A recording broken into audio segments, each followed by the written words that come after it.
आप सभी का स्वागत है हमारे YouTube चैनल हिंदी प्रभात में। और कल जैसा कि हमने पढ़ा समास की परिभाषा, समास के प्रकार और कुछ शब्दों को हमने जाना, तो आज हम लोग पढ़ेंगे समास के प्रकार। जैसे यदि पूछ ले कि समास के कितने प्रकार होते हैं, तो समास के 6 प्रकार होते हैं। और ये 6 प्रकार हैं कौन से? अव्ययीभाव समास, तत्पुरुष समास, कर्मधारय समास, द्विगु समास, द्वंद्व समास और बहुव्रीहि समास। ये 6 प्रकार हैं। और बात की जाए तो जो कर्मधारय और द्विगु है, यह तत्पुरुष के ही भेद बताए जाते हैं, तत्पुरुष के ही भेद बताए जाते हैं।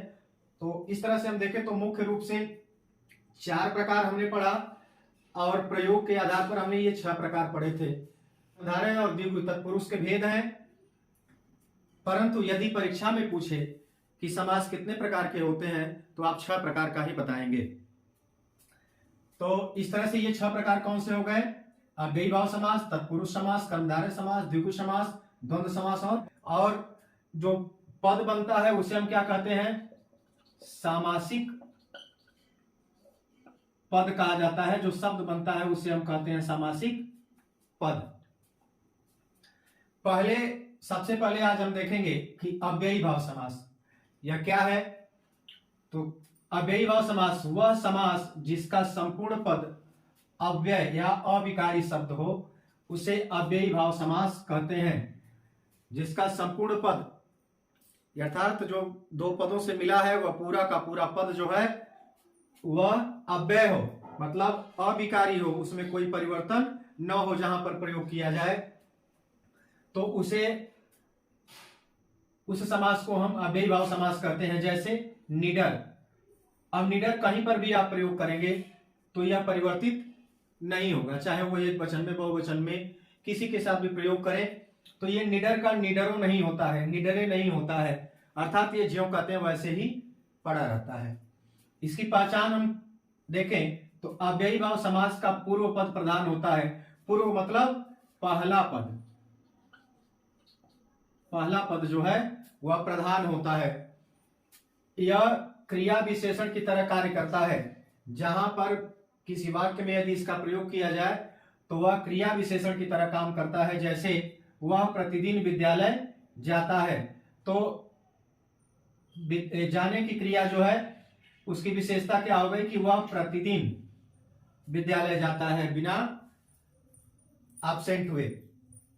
तो यह जो है क्रिया विशेषण का काम कर रहा है। अव्ययीभाव की हम आगे बात करें तो इसकी जो संरचना है, यह पद जो है बनता कैसे है? इसके 4 प्रकार से निर्माण होते हैं। जैसे पहला पद जब उपसर्ग हो, तो जैसे निडर है, प्रतिदिन है, अनुमान है, ये क्या है?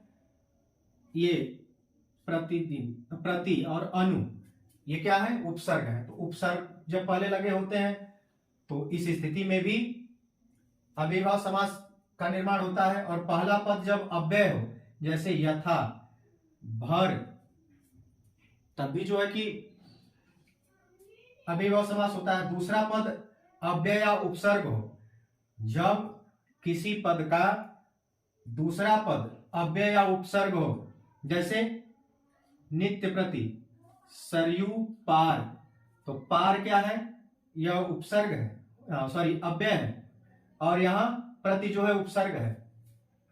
तो उपसर्ग, वैसे तो नियम है कि उपसर्ग पहले लगता है, लेकिन यहां क्या हो रहा है कि बाद में लग जा रहा है। तब भी जो है, तब उस स्थिति में भी अव्ययीभाव समास का निर्माण होता है। जहां एक ही पद की आवृत्ति हो, अर्थात जहां एक ही पद 2 बार आ जाए, वहां पर भी अव्ययीभाव समास होता है। अब हम पहला प्रकार देखेंगे जो इसके अव्ययीभाव समास के निर्माण के लिए जो शर्त है। जब प्रथम पद अव्यय हो, तो जैसे अतिरिक्त, अति क्या है? अव्यय है, तो अतिरिक्त, इससे मिलके बना रिक्त से अलग, इसका विग्रह करेंगे तो क्या हो जाएगा? रिक्त से अलग।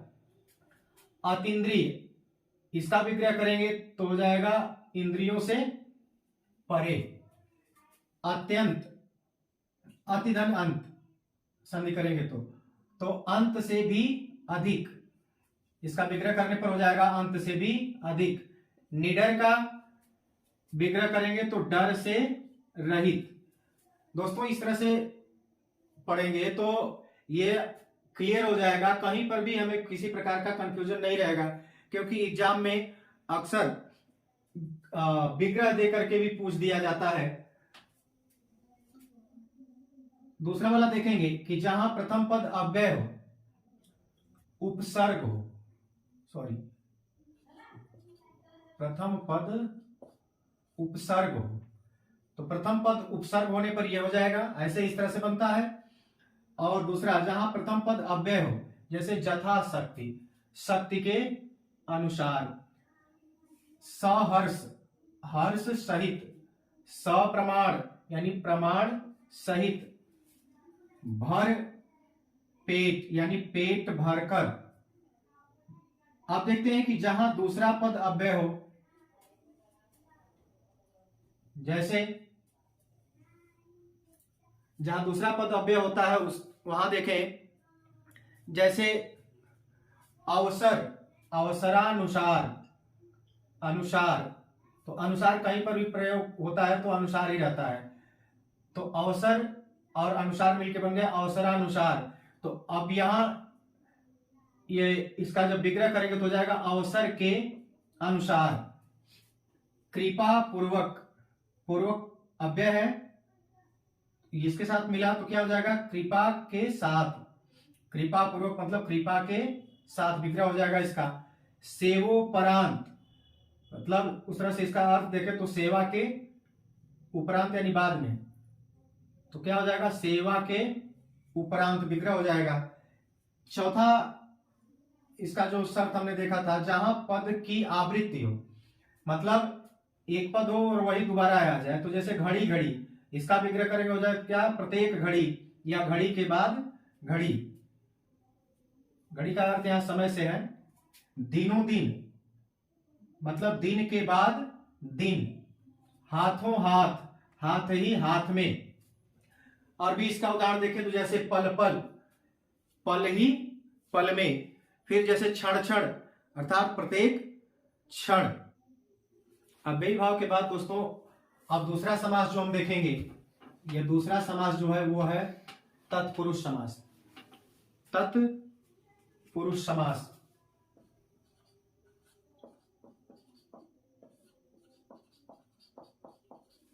तत्पुरुष समास, इसकी परिभाषा यदि हम देखें तो इसकी परिभाषा हो जाती है, इस समास में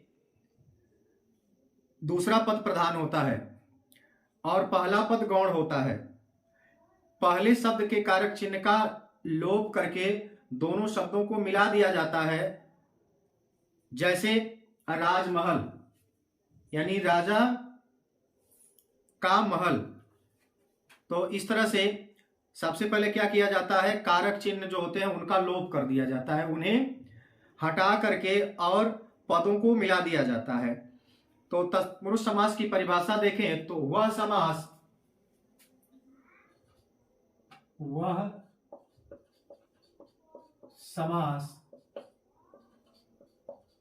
जिसका पूर्व पद गौण होता है एवं उत्तर पद प्रधान होता है, अर्थात दूसरा पद प्रधान होता है। वह समास जिसका पूर्व पद गौण होता है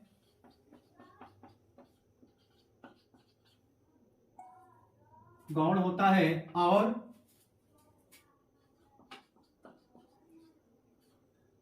उत्तर पद प्रधान होता है। उत्तर मतलब बाद का जो पद है वह प्रधान होता है। पूर्व मतलब पहले का, उत्तर मतलब बाद का जो पद होता है वह प्रधान होता है। इसका उदाहरण यदि देखें हम तो जैसे हो जाएगा राजमहल, जैसे हम एक शब्द ले लेंगे राजमहल, ये क्या हो जाएगा? राजा का महल। अब अक्सर इसमें होता क्या है कि कारक चिह्न का लोप होता है। कारक चिह्न का लोप होता है। वह कारक चिह्न क्या है? जैसे का, जो कारक है उन कारकों के आधार पर। तो सबसे पहले हम देखेंगे कि कर्म तत्पुरुष क्या होता है। इसके पहले आते हैं कर्ता। कर्ता कारक नहीं होता है। कर्ता व संबोधन कारकों को, कर्ता व संबोधन कारक को छोड़कर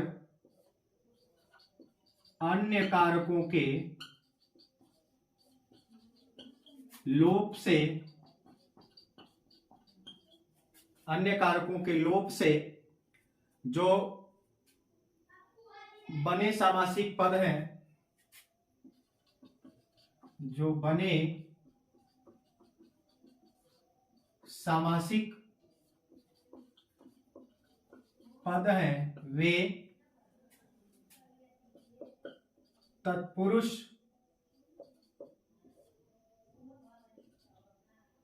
समास कहलाते हैं।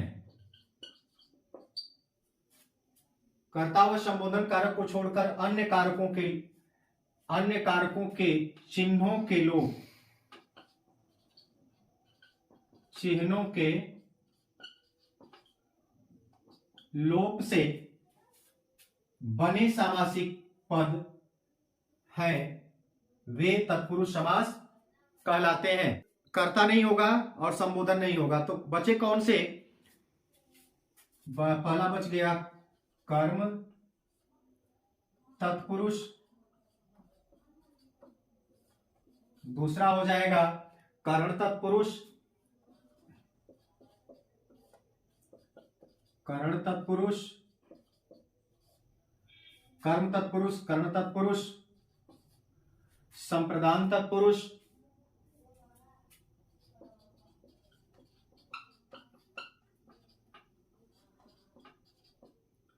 संप्रदान तत्पुरुष, चौथा है अपादान तत्पुरुष, अपादान तत्पुरुष, और पांचवा हो जाएगा आपका संबंध तत्पुरुष। संबंध तत्पुरुष, और छठवां हो जाएगा संबंध तत्पुरुष के बाद अधिकरण तत्पुरुष।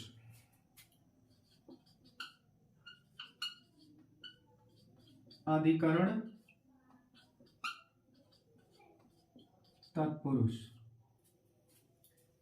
तो ये हो गए कर्म तत्पुरुष, कर्ण तत्पुरुष, संप्रदान तत्पुरुष, अपादान तत्पुरुष, संबंध तत्पुरुष और अधिकरण तत्पुरुष। तो ये हो गए तत्पुरुष के प्रकार। तो इसमें हम देखते हैं कि जो उत्तर पद होता है वो प्रधान होता है तत्पुरुष समास में, और इसमें जो कारक चिन्ह है, और वो कारक चिन्ह किसके होते हैं? कर्ता और संबोधन को छोड़कर ये जो 6 है, इन कारकों के चिन्ह का लोप करने से जो बने सामासिक पद हैं वे तत्पुरुष समास कहलाते हैं। तो जहां पर भी आपको कर्ता और संबोधन को छोड़ करके विग्रह करने पर कारकों के चिन्ह मिले, और किनके किनके? कर्म तत्पुरुष के, कर्ण तत्पुरुष के, संप्रदान तत्पुरुष के, और अपादान के, संबंध के, या फिर अधिकरण के, तो वहां पर आपका तत्पुरुष समास होगा।